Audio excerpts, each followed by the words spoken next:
Do people in Canada have cable, like other people? We keep this up in the playoffs. I don't care. And at Chili's. Is it a Chili's? At Kyle's? Achilles. Finally. You don't know that? Fuck you! Get this guy the fuck out of here! Alright, well, coming in at number 5, I got Anthony Stolars. Now! Jets are winning the cup! Thank you for watching and listening. Hello, everyone, and welcome back to an episode of the NordCast. It is it's Thursday, October 16th. We're recording on Wednesday, 2025. I am your host here, Nordic97, joined with Carter. Carter, how are we doing? We're doing like pretty horrible. I feel like every single one of my teams is losing right now, and I can't handle it. Outside of like hockey, in a sense, both my football teams lost. Okay, this week, Oregon and the Eagles. So that sucked. Phillies got eliminated. Okay, probably my second favorite baseball team. The Blue Jays got eliminated as well. Or they haven't got eliminated, but at the time of this, you might be hearing them on the brink. They are down 0-2 to the big dumper in the Seattle Mariners. Biggest ass in the MLB. Yeah. So things are not going well in the world of Carter right now. I'm officially Unk. I'm 20 years old now. So this is a weird one for me. But I mean, shoot, man, things can't go right for me, but it's okay because now I have not seen any of my teams lose since turning 20. So outside of the Blue Jays, but now it's a fresh slate. It's a fresh slate for me. So yeah, man, happy birthday! I forgot to mention that here off rip. Carter turned 20 on what, Sunday?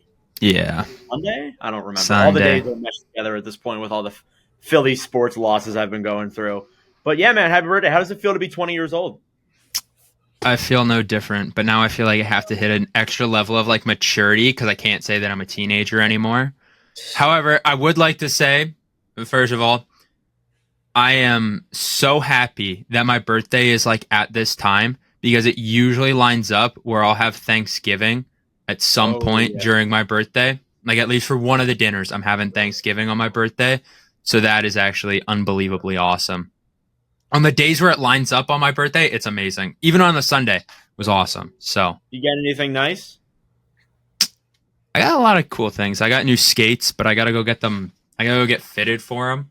But the thing to get them fitted, none of them are working at all. Like Bauer is just like, there's things just not working. So that's a lot of fun. I got some cool stuff for golf, and then I got a lot of stuff for when I'm going to Philly. So I'm excited about that. That's coming up soon. So I'm hyped, man. I'm so excited to be in Philly again. When are you You're going? going to Philly, and you might not even see me. I know. I'm going in November 27th, Thanksgiving weekend. Oh, Yeah. cool. So I get to Jack, see you always going to Baltimore. Eagles. Jack, how you doing, bro? Are you in Baltimore at that time? No, I'm going to Baltimore next weekend for Bears. Oh, Ravens. right. You should just come to Philly for Bears Eagles. It's not far. I mean, I will be in Baltimore for Bears Eagles, and that's not far at all. So I will be in Washington on the Saturday, which is close to Baltimore, because I'm going to the Broncos Commanders game. That's very close. So Yeah, you should pull up. I'm saying we usually make it out to DC when I'm out there, so maybe we'll go Saturday. That'd be crazy. That'd be sick. That would be pretty wild. Okay. Well, I'm sure everybody's had a great couple of days. Not really. Jack, do you want to talk about your Cubs? Yeah, I mean, I was proud of him for forcing the game 5, but I don't know, man. That offense just didn't have it. Simple as that. And the Brewers just get base hit after base hit, it feels like. And their bullpen is crazy too. Not like Padres level crazy, but still very good.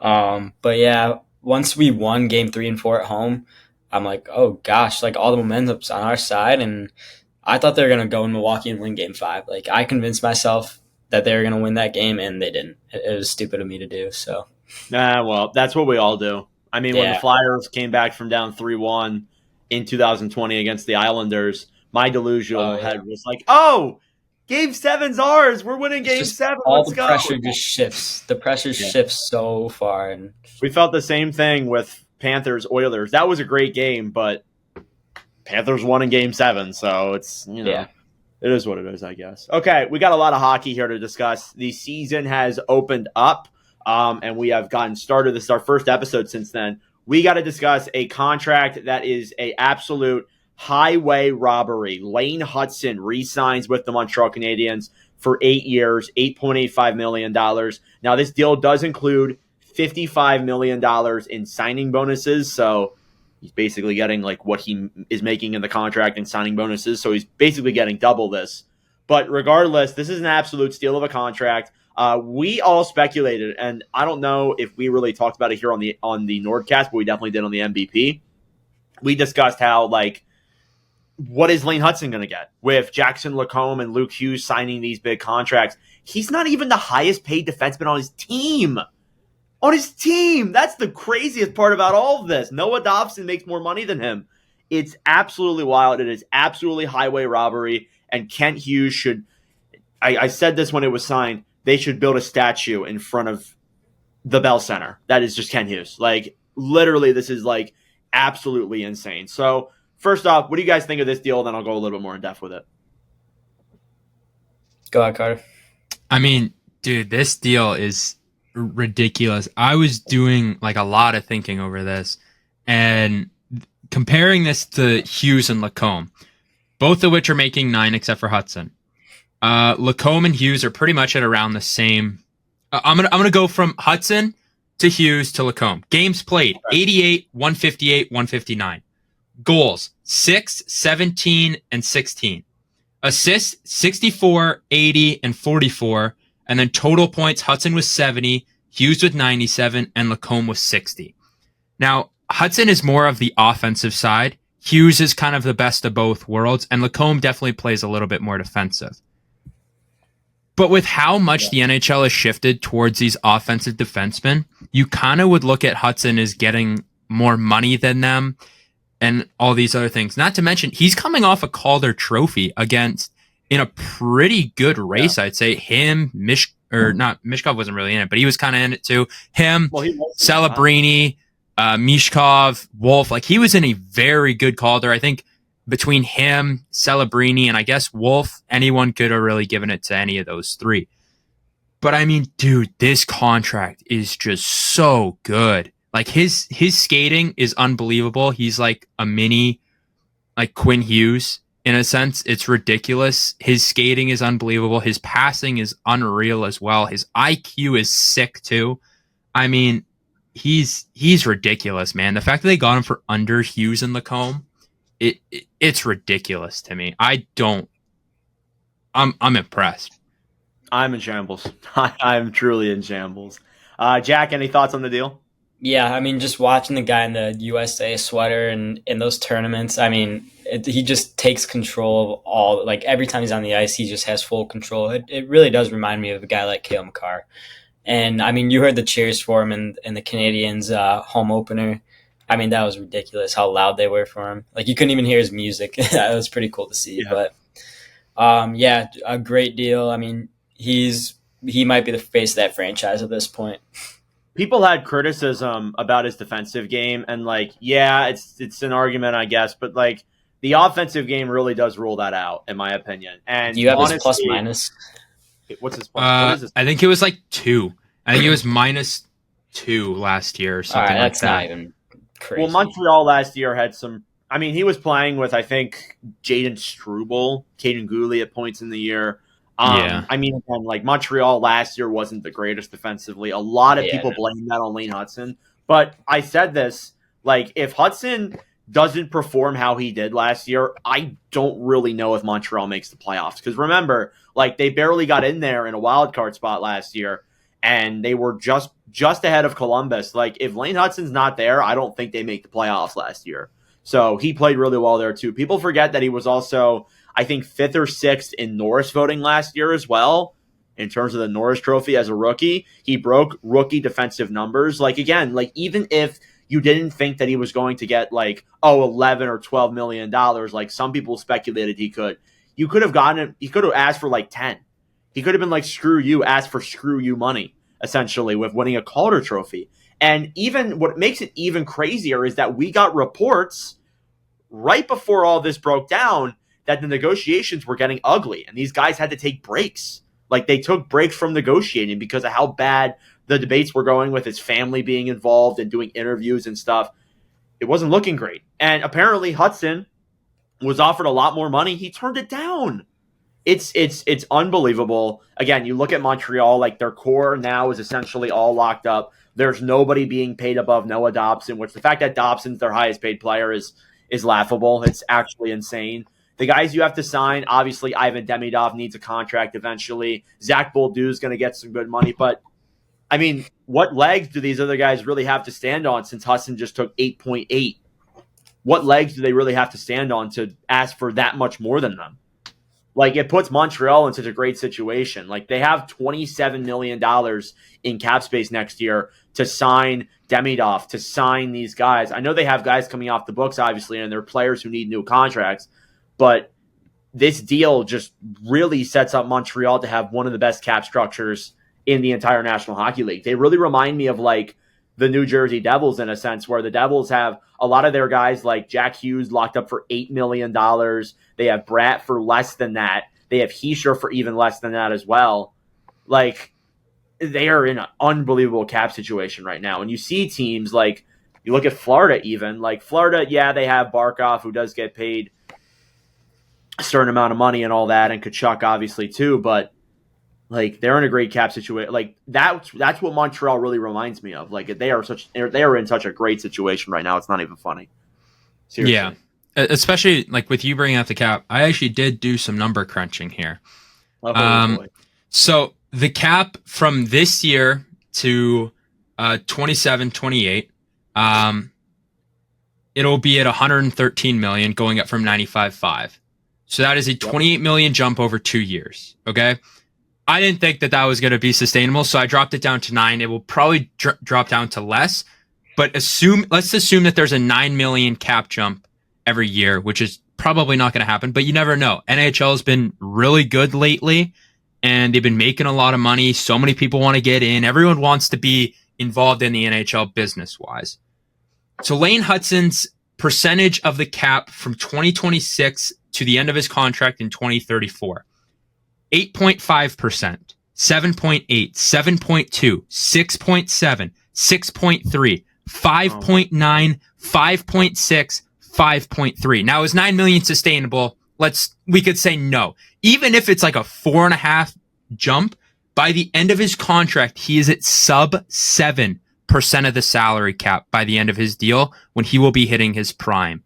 Do you know how crazy that is to have someone who is at 8 to 7%?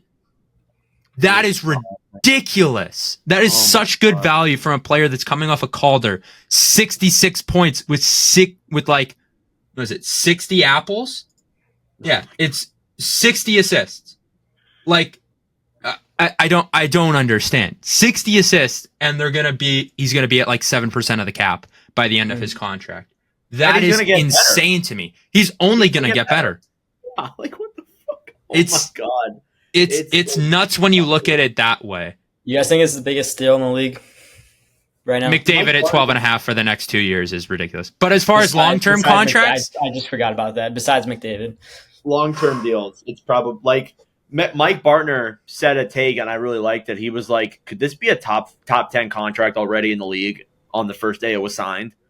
Oh yeah, like, this is literally even today. Yeah, maybe fucking $9 million for a Calder Trophy winning defenseman. Yeah, crazy. Even if he stays at that 66 point mark for the rest of his career, even if he scores 60 points for the rest of his career, it's still incredible.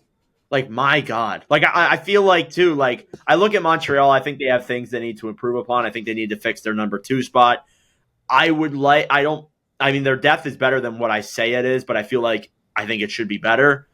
Like, my God, man, like they have the money to do that and more. Like, they could create a real super team here. It's absolutely insane. They've set themselves up in such a good spot. For years. Yeah, you're going to look back at this contract in 2028, 2029 and be like, man, that is unbelievable. What a freaking steal. And you look at guys who are coming off the books too, like Makar and Hughes, they're going to get like 12, 13, maybe even 14. You could argue maybe more than that. Like, Jesus Christ, man. Like, I can't get over this. And then Ken Hughes, as well as that too, also extended with Montreal as well. So there you go. Like, he's also staying with the Canadiens. That deal was so good that the Canadiens the following day were like, yeah, we're going to extend you. Because I can't believe it. And like, it makes it even crazier too, because of with the current things that we were hearing in the media. Like, me and LeBlanc went on to the MVP on fucking Saturday. And we said, we were like, I don't know if this is going to get done, but we did say like it's going to happen sooner than people think. We did not think it would happen before the fucking podcast dropped. It dropped that day. The morning Hutson signed, it dropped like an hour later. It's absolutely unbelievable. I still can't believe they got him at this for this much money. It's really insane. Honestly, I have no words at this point. It's unbelievable. So let's move on from that and Lane Hutson. Let's go on to the Ottawa Senators. Let's go Providence over. Brady Tkachuk is injured. He is going to miss a significant amount of time and is going to miss at least 4 weeks with a wrist injury. We did hear today Michael Anlauer, the owner of the Senators, said that there's a likeliness that he's going to go get a second opinion. Surgery is still possible. So if he does get surgery, I would imagine he's not going to play until probably like February, March, and that really doesn't set up the Ottawa Senators for a good stretch of time here. Ottawa currently in their standings, they're 1-2. They have scored 8. They have allowed 14. Linus Ullmark has not been playing the greatest hockey. They are playing Buffalo tonight, who has not won a game.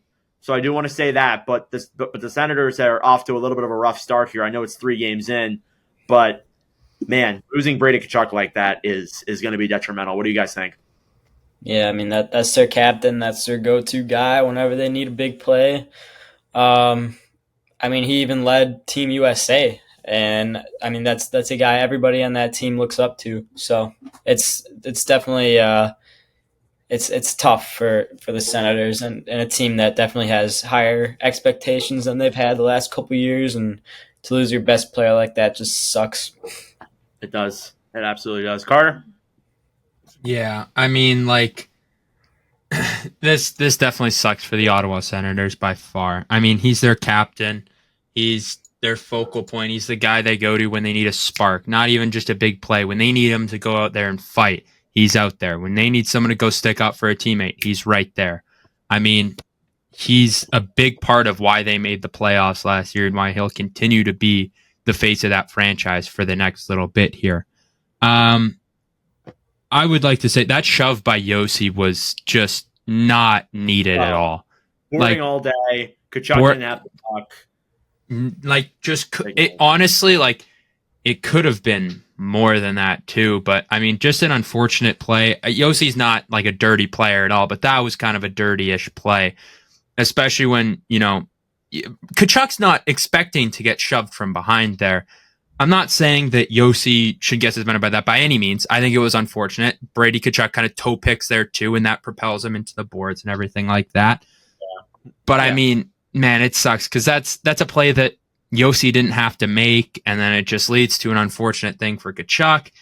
And now this puts Ottawa in a tough spot because they just lost one of the biggest parts of their team, like by far. So we'll have to see how this kind of works out for Ottawa, but I'm not super excited for their future in this from that point. And I mean, yeah, this just really sucks for my Kings of the Ontario take. Oh yeah, definitely. Yeah, you're Ottawa's unfortunate, man. Unfortunate. Man, that's rough. I wasn't even thinking about that. Yeah. I was. It's not a suspendable play, but it's definitely a dirty play by all means. And I think when Ottawa plays Nashville next, I think Yossi might have to answer the bell with that. Curtis McDermott going to come out there and put some shit down. But yeah, definitely sucks for Ottawa for sure. LeBlanc said, and I'm sure we'll talk about it more on Monday, he said that the Senators are a completely different team without their boy Brady in there.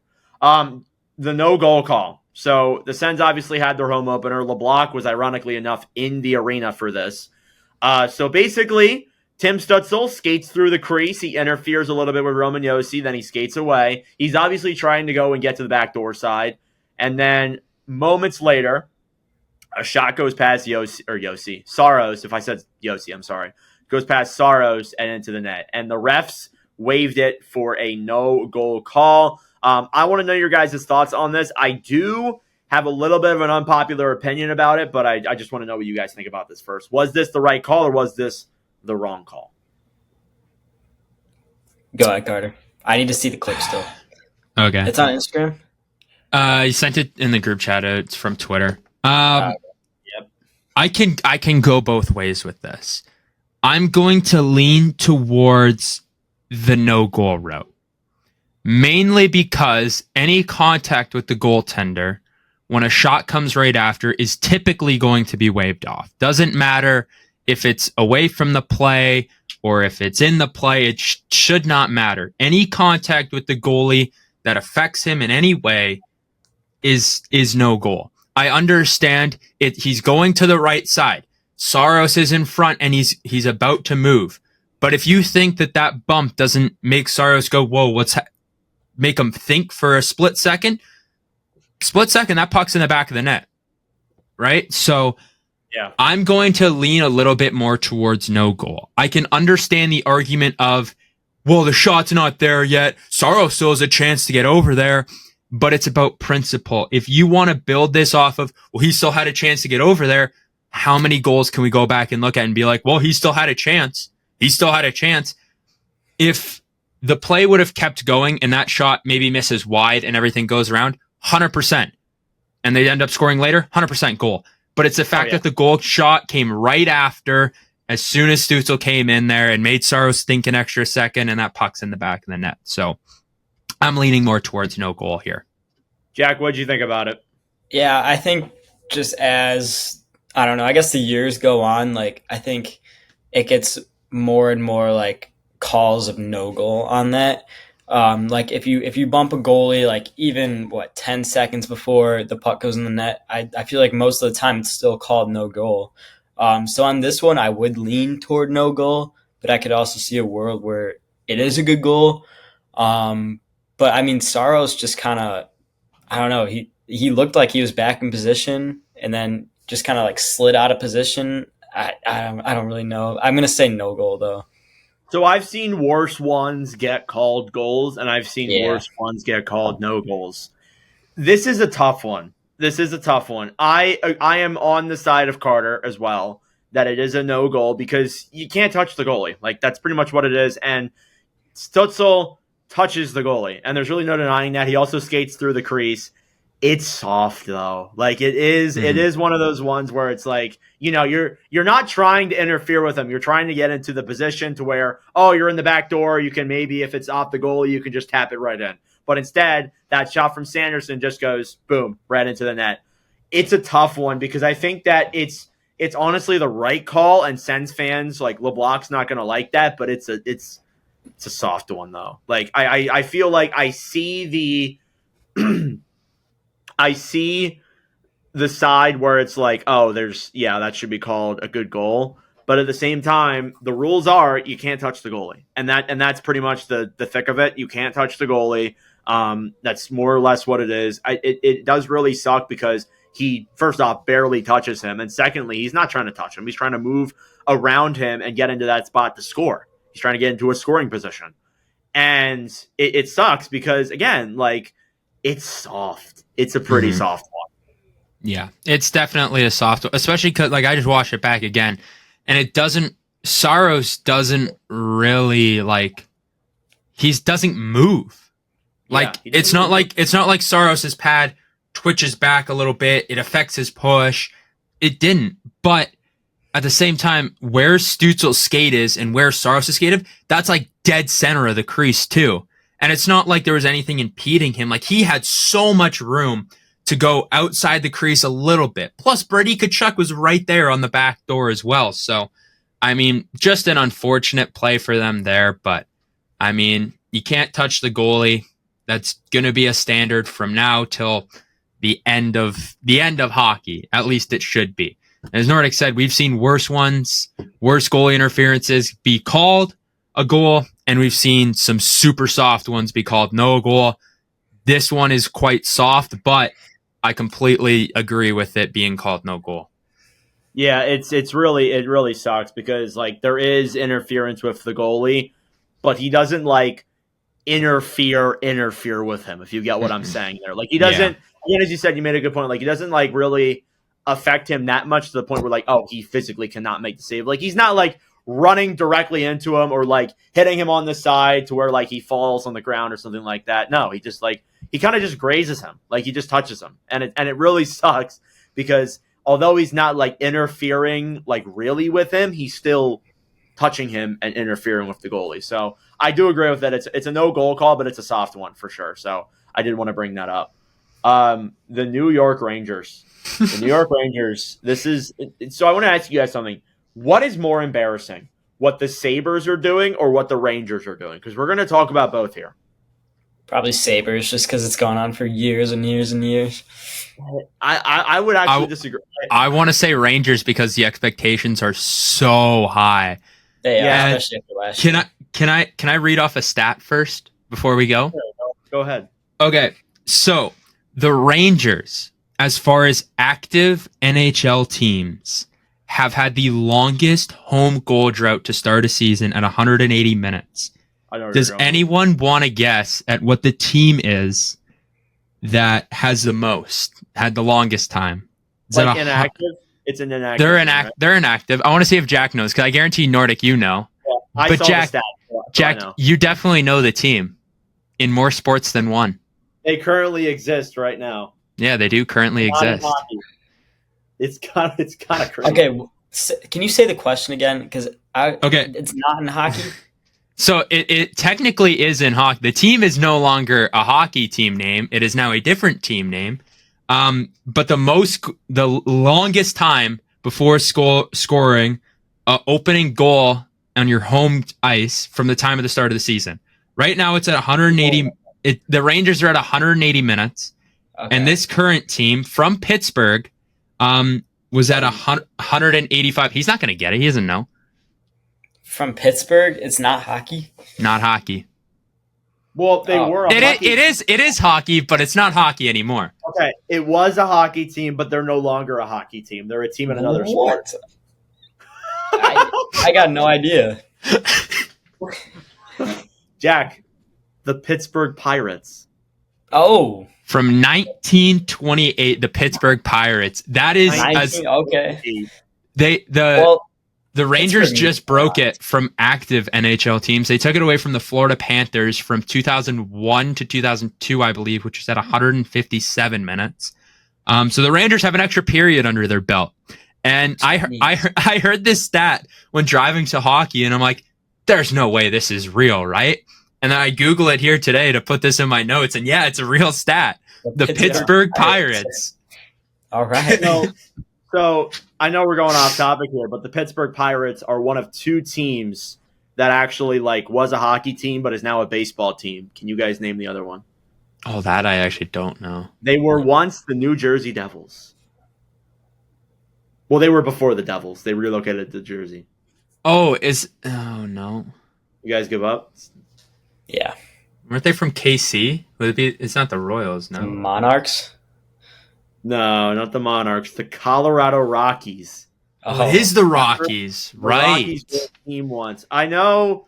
What was the Kansas City team's name? I can't remember. It was Kansas City team. Yes. No, was it the Monarchs? Yeah.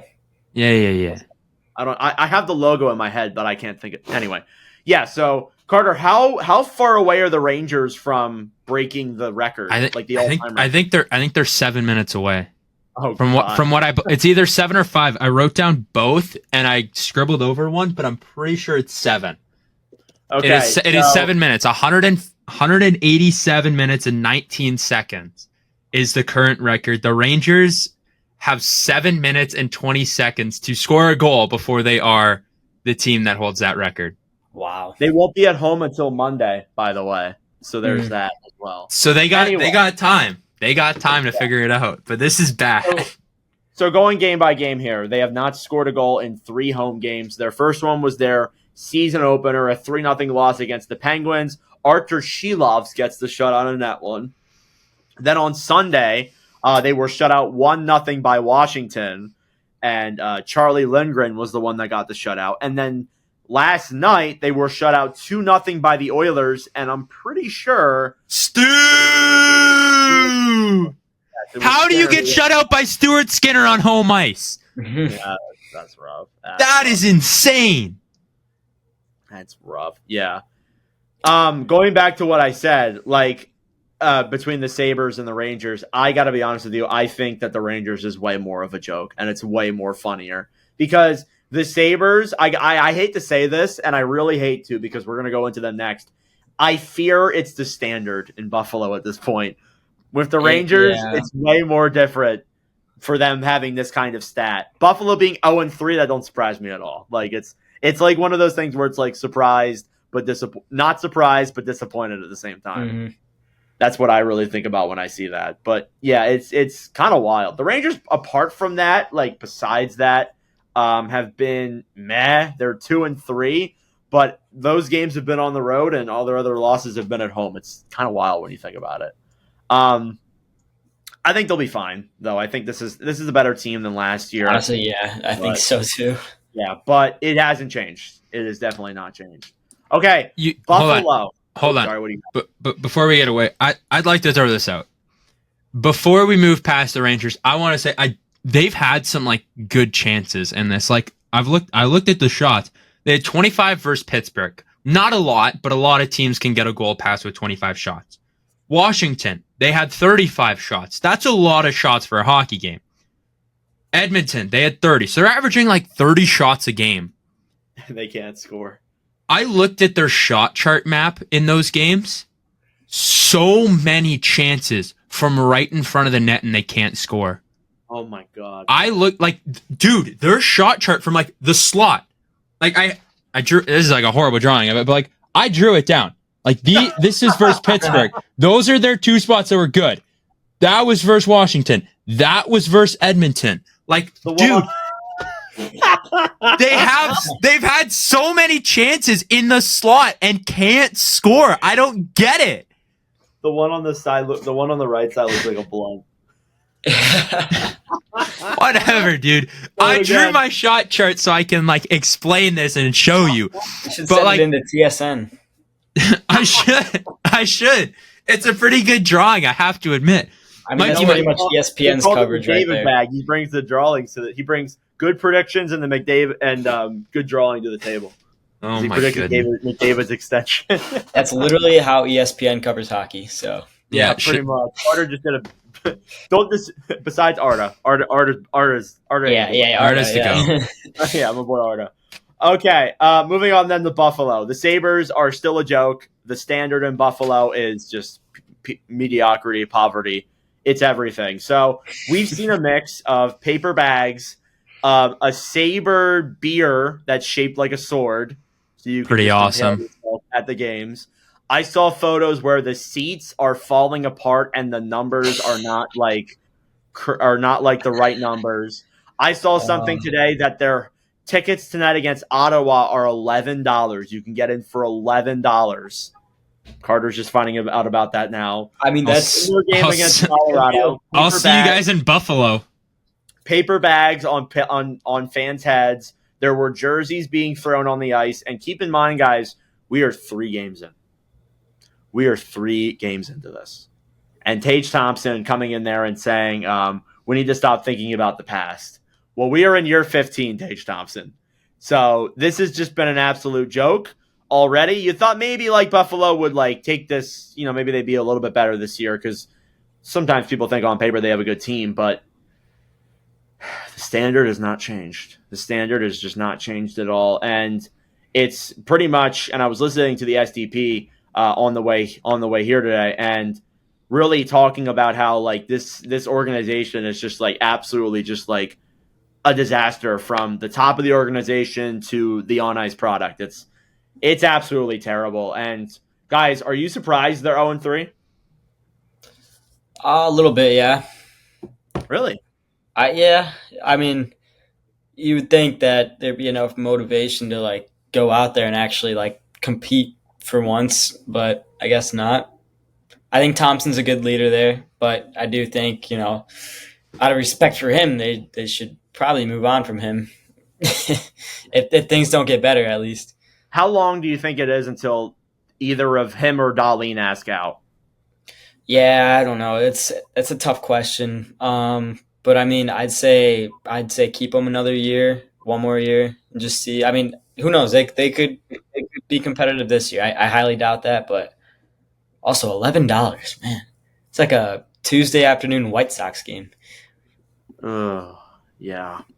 Carter, Yeah, what are we thinking? that's like a beer at a Jets game. That's ridiculous. Yeah, it is. Yeah. That's ridiculous. I was literally just looking. I could get tickets 3 rows back from the Jets bench for like $100. That's ridiculous. You shouldn't be able to get that. Those tickets weren't like behind the net or anything. They weren't I know. all the way down on like center ice, but That's just the get. Hold on, but that's just the get in. And let's think about this here. Those lower bowl seats are not filled. You can move up to a seat in the lower bowl there. Yeah. Oh, you definitely could. And then the 300 level seats that were like $11, the view is not that bad. Like they're behind one of the nets, and I think they're the first row of the 300s. Like it's actually crazy. I'll see if I can find a photo of it again. But it's actually unreal. And again, like we're 3 games in, and they can definitely turn this around. But if this keeps going, like Kevin Adams could find himself out of a job here by Christmas. That's really the position that we're in right now. It's such a rough place too, and I feel bad for that city because that city could be so much more profitable than what it really is. And I mean, look at Bills fans; they're crazy. If you convert all those Bills fans into following the Sabres too, well, the Bills fans just had a pretty rough weekend as well. They did, but they've still been consistently good. Yeah, they've been good. They've made it to. I mean, they've lost to the Chiefs, what feels like every single year, but they've been to the semifinals and points. They haven't been to a Super Bowl yet. I think they'll get there at some point. Like you got to think eventually they're going to get to one with Allen. But regardless, like they've been to the playoffs. Buffalo hasn't been there in almost 15 years. We're heading into year 15 of this crap. It's actually insane that we're still at this point. We're still here. We're still talking about them in this light.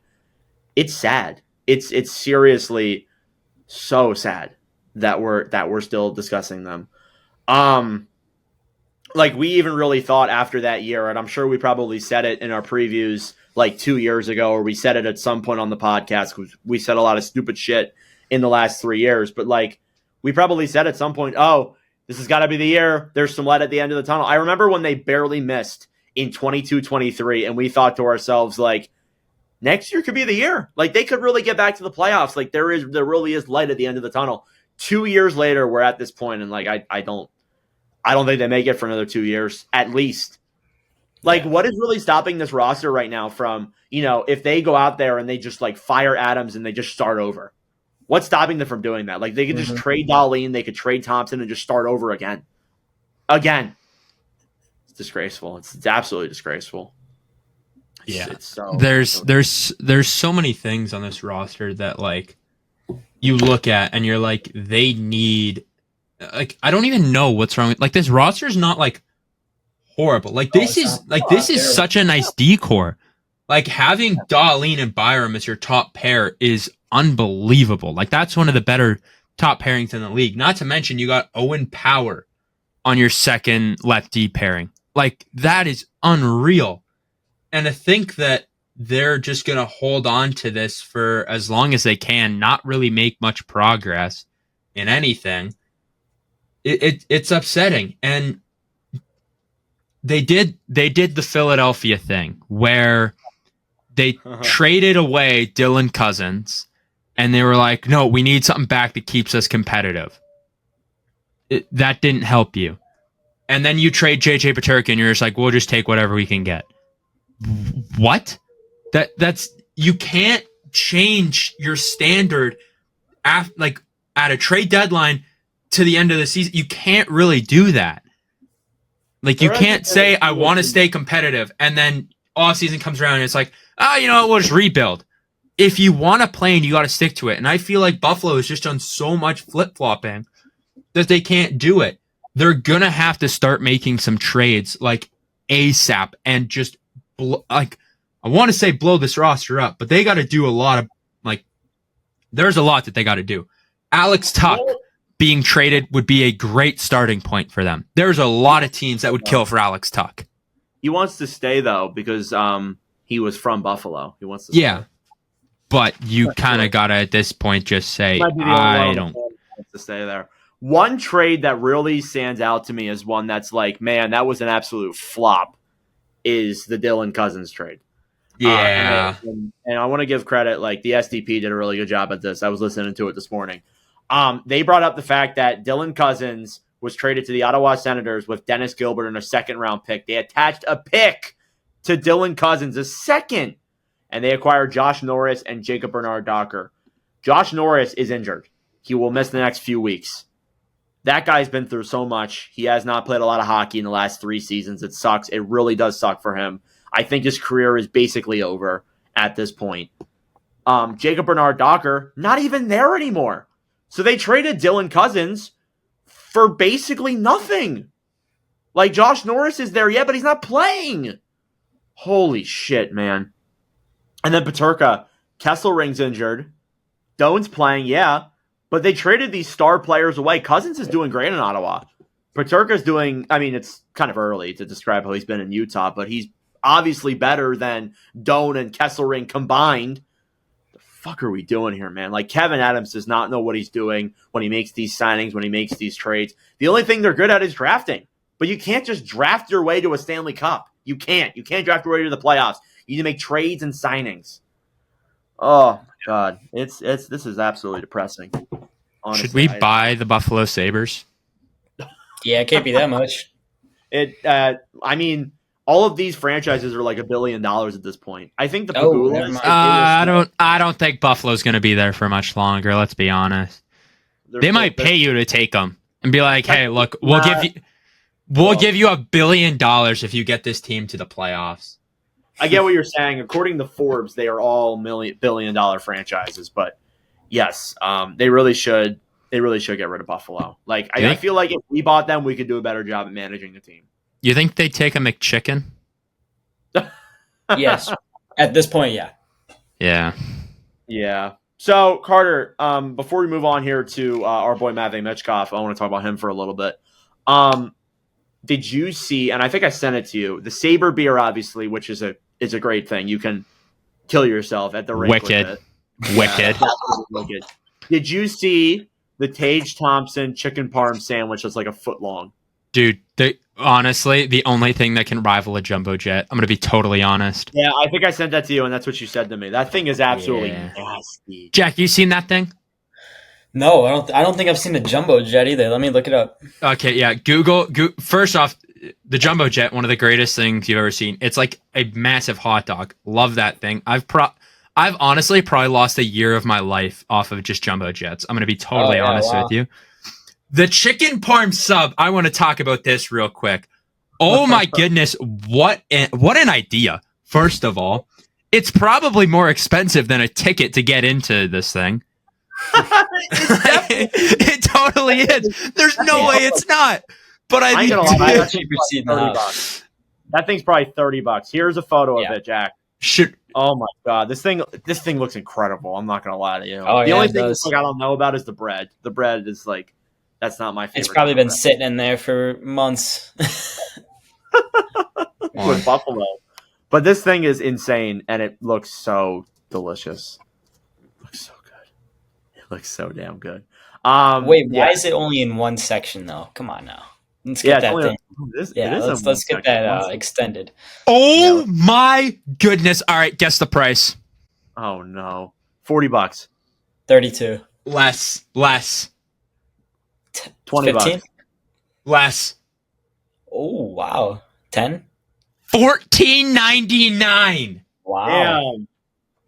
Wait, Jack, didn't you just say 15? That's basically I said 15, yeah. Carter, that's basically 15. Yeah, but you gotta get close. Plus, you were yelling over Jack, so I couldn't really hear him. Oh, okay. All right. My But bad. dude, if that's actually how much it is, it might just be like a little strip of it is like $14.99.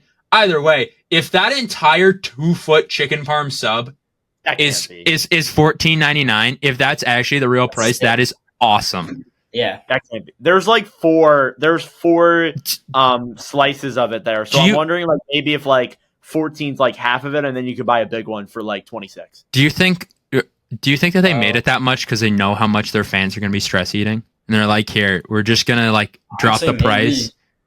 Maybe. We're just gonna drop the price because Hey, that's probably true. I'm not gonna lie to you. That is probably very true. it's like the only thing that keeps them in their seats is that they get this 2-foot large sub, and it like makes them so big that they stick in the seats. It's the only way they can keep fans in their seats for these games. Oh my gosh. Here's the beer saber. I'll pull it up on screen right now. Dude, I'm gonna be honest. The beer saber is sick. I want this. This thing is actually awesome. Why is it not working? It's just like the pop-up ad with Carter earlier. All right, here we go. Here is the beer saber. It's coming this year. It's just like a sword with the katana or the blade. Yeah, that's what it's called. The blade is just like a cup, and you can pour beer into it. It's like a beer bat, basically. That thing is awesome, man. That's pretty awesome. I'm not gonna lie to you. It's so That's wicked. funny. Yeah, that's actually awesome. I love that. So yeah, Buffalo. They have good food, but shitty team. That's usually how it works. Yeah, that's usually how it works. Okay. All right. So we talked about the New York teams. We're gonna move over to the Metro now. Matvei Michkov. Jack, you might not have a lot in this dogfight, but me and Carter have been doing some extensive research here on Matvei Michkov. All I saw is he's out of shape or something like that. Yes, we'll talk about that. So Matvei Michkov, through 3 games played, 0 goals, 0 assists, 0 points, has 6 penalty minutes. His time on ice per game, 14 minutes, 56 seconds versus Florida in their season opener, and then 13:27 versus Carolina in the next game, and then 14:54 versus Florida. So I've seen criticism from Rick Tocchet on his perspective, and I've also seen criticism from Matvei Michkov on his perspective. And I actually lean towards Michkov because you have to watch the games to really see how Michkov is playing. He doesn't really look good out there. He looks out of shape. And you look at him like in the photos we've seen posted on social media, he just looks out of shape. And even Tocchet said like he's getting better, but he also has a lot of players he needs to play. And that Michkov, yeah, maybe he could get more ice time, but he hasn't proven that he can yet. So before I go more in depth with this, Carter, what is your input on this whole Michkov situation? Yeah, I mean that the summer ankle injury that they've been talking about is definitely what's limiting him. Like he couldn't really do much in the off season.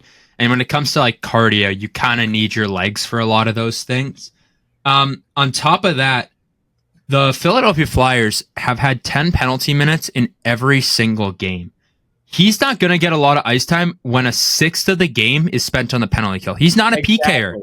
He's not a PKer. So he's not going to get ice time there. And even if he was, it's not going to generate offensive opportunities.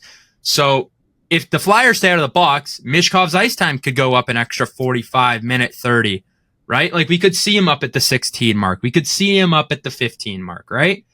But and even Rick Tocchet said in his in his media avail Tuesday morning, he said like, well, when you have that, he took 5 penalties. That's 10 minutes. Again, as you said, it's like a sixth of the game. When you're in the box for a sixth of the game, like you're not going to play as much. And he actually played more last night than he did the night before. There was criticism about the overtime, but again, like he doesn't look in shape. And again, with that injury, like it doesn't work out. And I also think too, we are 3 games into the season, people. We are 3 games into the season.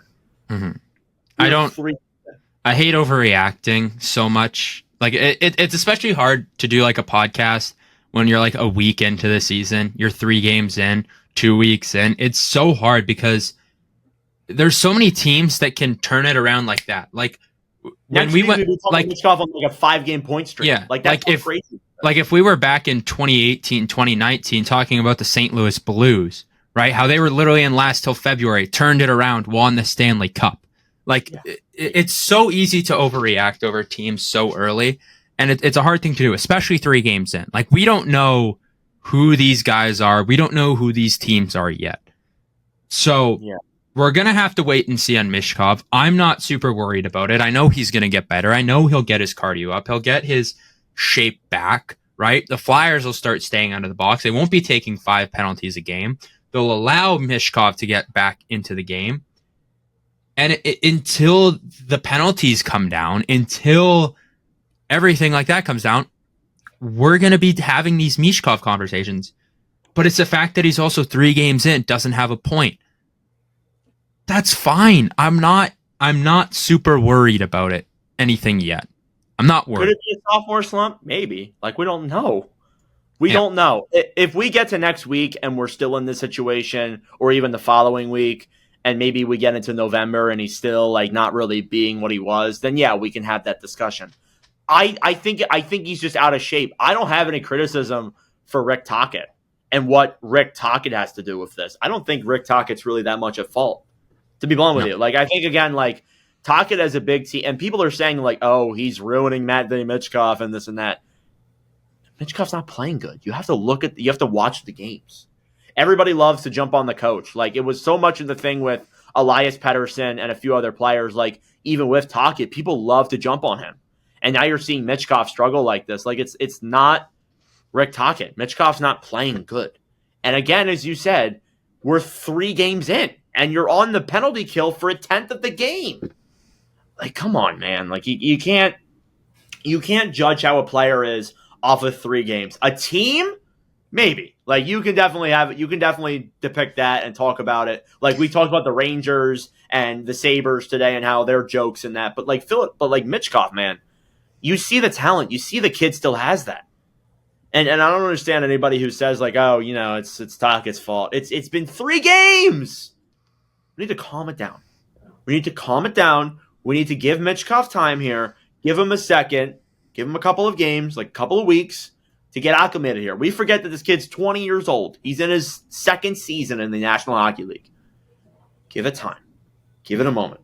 Okay? And Philadelphia is also not like a superstar team either. Like, we didn't really have expectations this year to make the Stanley Cup playoffs. So I'm not really worried. And maybe that changes.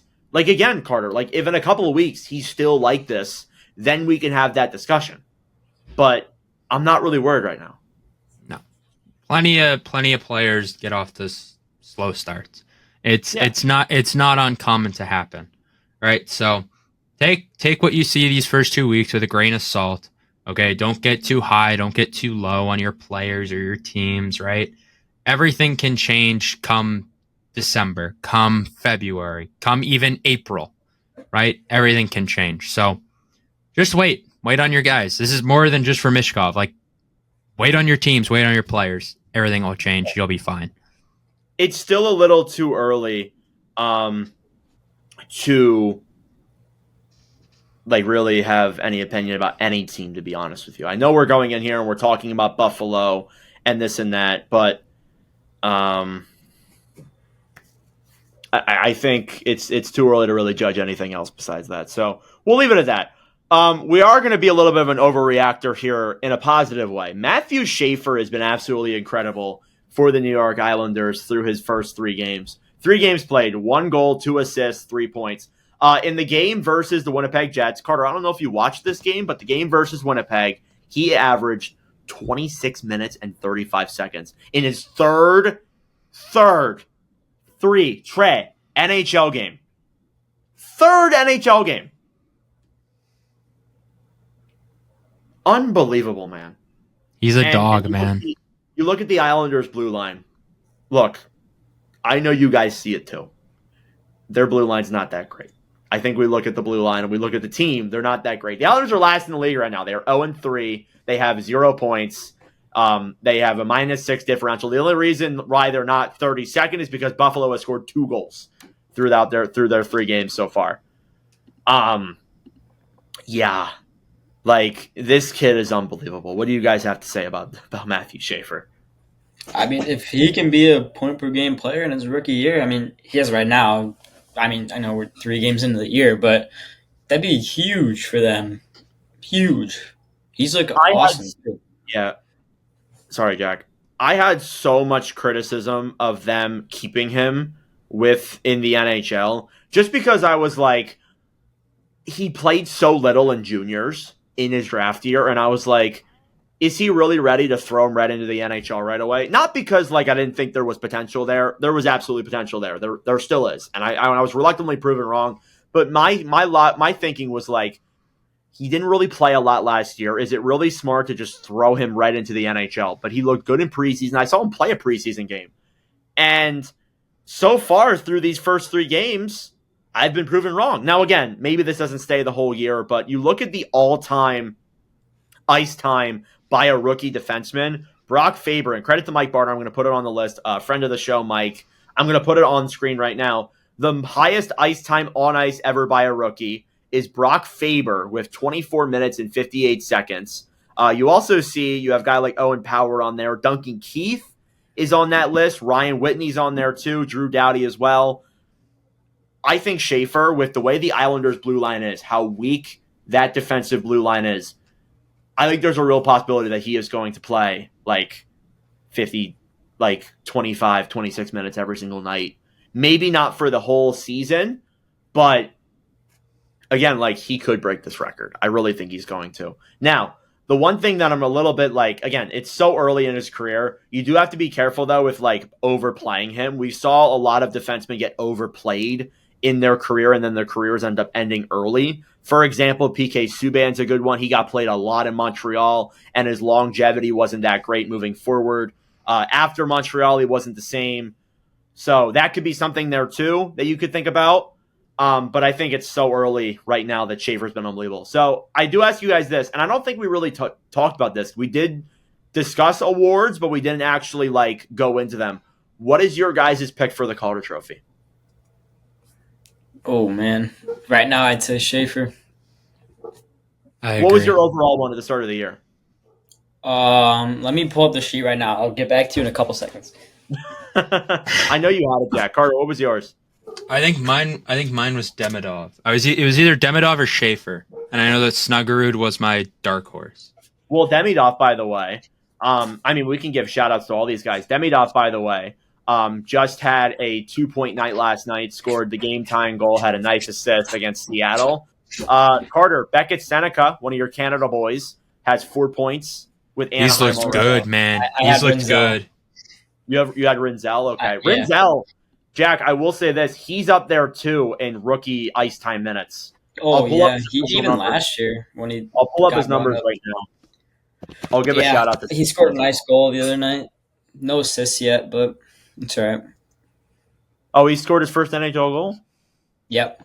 So I'm looking at his numbers here. Against Utah, he played a lot lesser time, but against Montreal, he had 25 minutes on the ice. Last year, his average, coming into the NHL, by the way, played 9 games, averaged 23 minutes. Yeah. Already coming out of college. And then this year, it's 21 minutes. Like, it's pretty unreal. It's pretty unreal, I must say. He's been phenomenal for them. Opening night, 25 minutes. It's crazy. It's crazy. So they're both up there as well. But, yeah, I mean, just shout out to the rookie. Z Boyum, too, 5 points so far. He's looked good, too. Isn't he, like, quarterbacking, like, either their first or second power play? Because I saw him out there. I saw him out there with Kaprizov, so heck of a start for him. Yeah, he's on the first power play unit with Tarasenko, Eriksson Ek, Boldy, and Kaprizov. Yeah, so, ridiculous. Also, nuts, dude. Minnesota is... We'll get to them when we talk about power rankings, but, dude, they look good. They've been pretty nifty. One last one, shout out to Jimmy Snuggerud. Had 2 goals in the game against Vancouver. We commented that on the channel.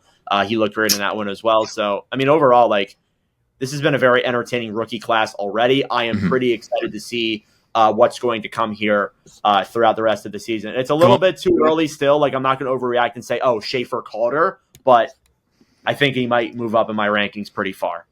I'd like to say one big thing about Matthew Schaefer. You guys, I don't know if you guys did see it, but I definitely saw it.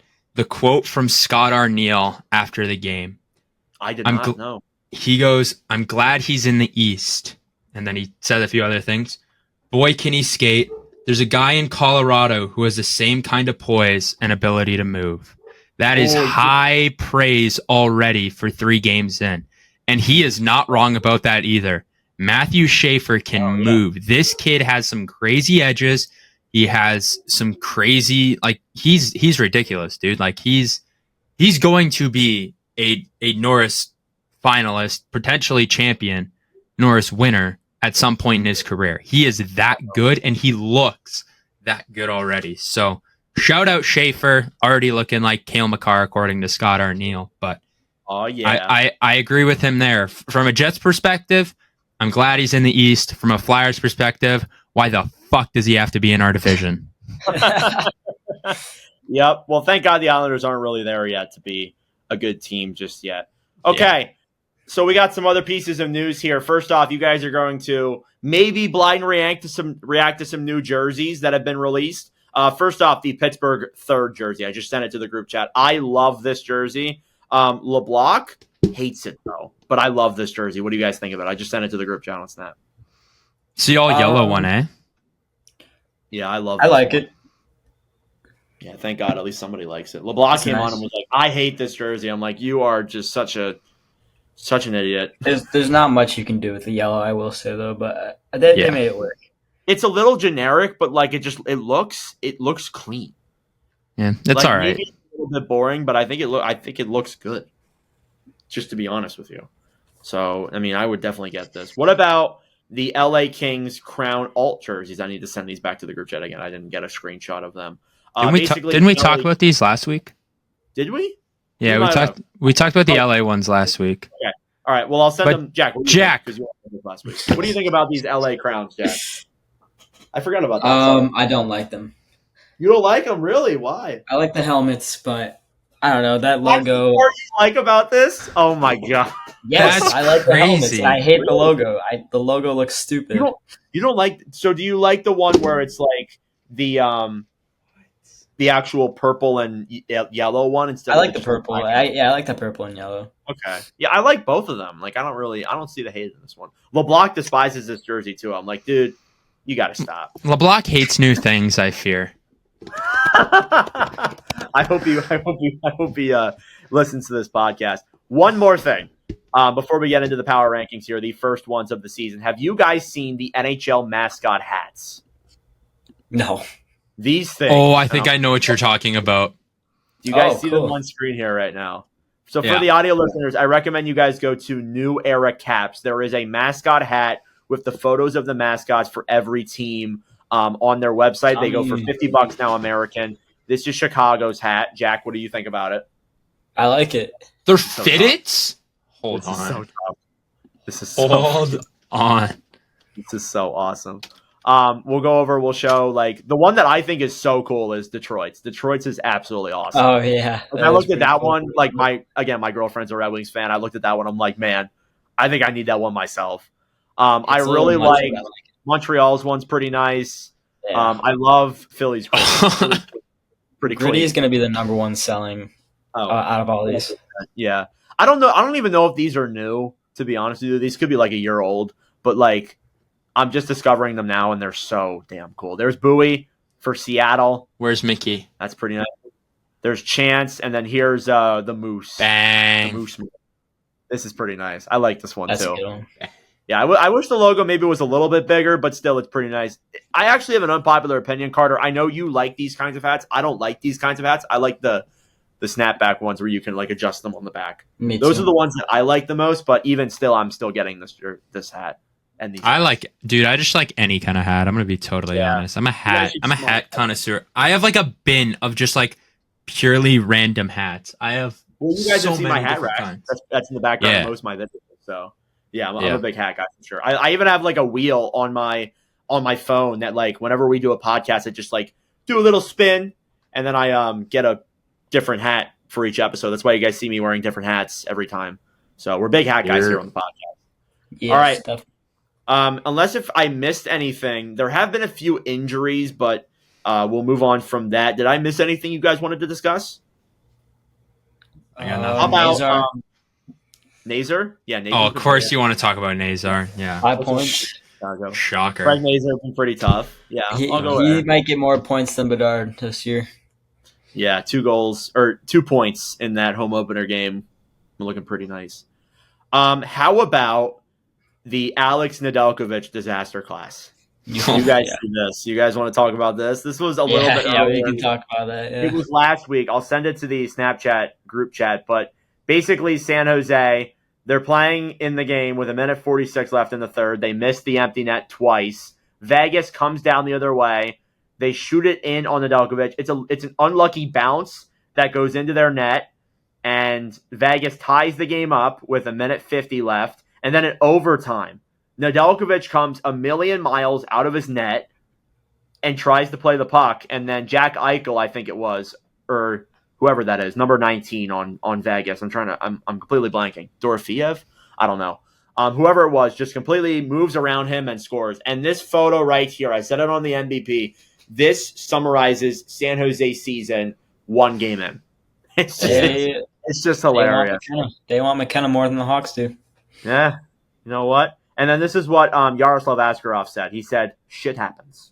And that's why the MVP's episode title was "Shit Happens." So there you go. I thought it'd be funny to mention that real quick. Okay, it is time for the first power rankings of the season here today. Let's just hop right in. Obviously, we do it 1 to 10. These are more or less based off of like the last couple of weeks or so, the last like week or two.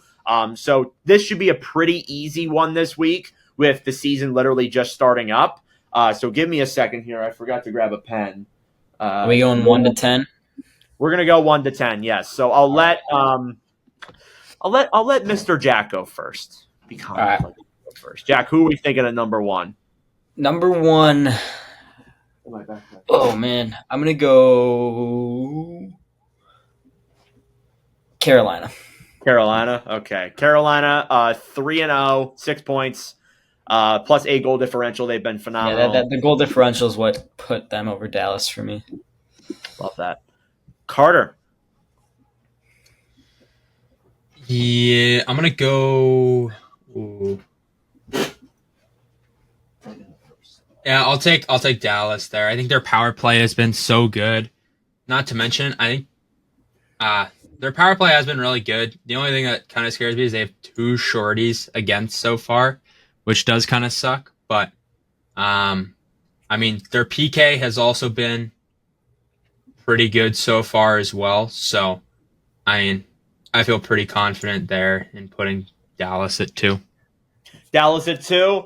I will go with the first place team in the NHL, Colorado. 4 games played, 3-0-1, 7 points, obviously, plus 5 differential. They've been very good without Girard. They've been good without Blackwood too. Blackwood hasn't played at all. He is down on a conditioning stint with the I almost said the Rockies. I'm stuck in baseball. They're on a conditioning stint with the Eagles in the AHL. So I would believe he is there at number 3. Jack, who do you got at number 4? Number 4, I'll go Montreal. Montreal. All right, 3-1. Their only loss was in their home opener. They're on a 3-game winning streak. Ivan Demidov was phenomenal last night against Seattle. Yeah, they played some good hockey. Beat Detroit. They beat Seattle. They beat Chicago too. Barely. Good hockey. Carter, number 5. Number 5, I'll go with the Florida Panthers. They did just lose to the Philadelphia Flyers, but their power play has been so good. 50%. They're clicking right now. And they have not given up a power play or a PK goal, I guess would be the way. And they have a shorty. So, I mean, their special teams has been unreal. Do not look like they're missing a beat with Tkachuk and Barkov both out. Love it. Number 6, I'm going with the Boston Bruins. I don't know if they'll be here the entire time, but they did beat the team that I think should be at number 7. They're 3-1. David Pasternak's been awesome. Jeremy Swayman, through 4 games played, looks like he's bounced back, but it's 4 games played. So I do want to just keep that in mind. Back to you, Jack, at number 7. Number 7, I will go Washington. Washington, yeah, there you go. 3-1. They played some good hockey recently. Carter, number 8. Number 8, I will go. I'm going to go with the Edmonton Oilers. Oh, yeah. I think 2-0-2. 2-0-1. I think 2-0-1, yet to lose in regulation. Power play's been good. Their PK's been, pretty solid. McDavid's got to score, dude. Yeah. I need this guy to score. It is what it is. Yeah. I just want him Number 9, I got the Vegas Golden Knights. Vegas did lose 2 games in extra time. Not a loss in regulation just yet, but they've been very good there as well. And then, Jack, round us off here at number 10. I got to go Seattle here. Ooh, Kraken to the top 10. This might be the only time they Didn't do all expect it. season. Yeah. 2-0-1. This is how you know this is the first week. When you see teams like Boston being up there at the top. This is honestly, so far, it's not that terrible of a list, but Seattle there at number 10 is a big shocker. Dude, I had Seattle finishing last. Does this mean I'm cooked? Maybe. They might be cooked. Well, then, that is this episode of the NordCast. Was there anything else you guys wanted to talk about before we wrapped up? Go Jays. Blue Jays. Go Jays. Go Jays. Dodgers. Go Dodgers. That's the only time I'll ever say go Dodgers. You should you should never say go Dodgers. No, Let's be real. To. There's What do you mean you have to? How about this, Jack? You just say go Blue Jays or go Mariners. Like, you can just not root for that series. Yeah, why would you? Yeah. Anybody in the AL wins the World Series. I just want the Brewers gone. I hope anybody in the AL wins it. Yeah, I despise you it. cannot you cannot say go Dodgers. Those shouldn't come out of your mouth. Like I understand you probably hate the Brewers, but you should not say it. That'd be like me saying go Leafs because they're playing like Pittsburgh. I just hope that doesn't work. It shouldn't work. I hope they eliminate the Brewers. Not go Dodgers. I do want to say we don't hate any team in the NHL, but baseball, that's a different story because we're hockey podcasters, not baseball podcasters, so we can be fans and hate baseball teams. Oh no, dude, I hate the Leafs. Yeah. Fair enough. I'll say that with my chest out. Okay. I will say this though about the Dodgers, their bullpen is just like, it's fucking unbelievable. Yamamoto, their starters too. Yeah, their team is ridiculous. Yeah, it's annoying. It's illegal. They're going to be paying all those players in 2040 anyways. Crazy money. All right, well, that'll do it for this episode of the NordCast. Thank y'all for watching. We'll be back next week. We will see you in the next episode. Thank you guys so much for watching or listening to yet again another episode of the NordCast. If you enjoyed, please subscribe down below or follow us on Spotify and Apple Podcasts. If you want to follow us on TikTok, we are at NordCast. If you want to follow us on Instagram or Twitter, follow at NordCast_. That'll do it for this episode. I'm Nordic. Thanks for listening from all the crew, and we'll see you guys in the next episode.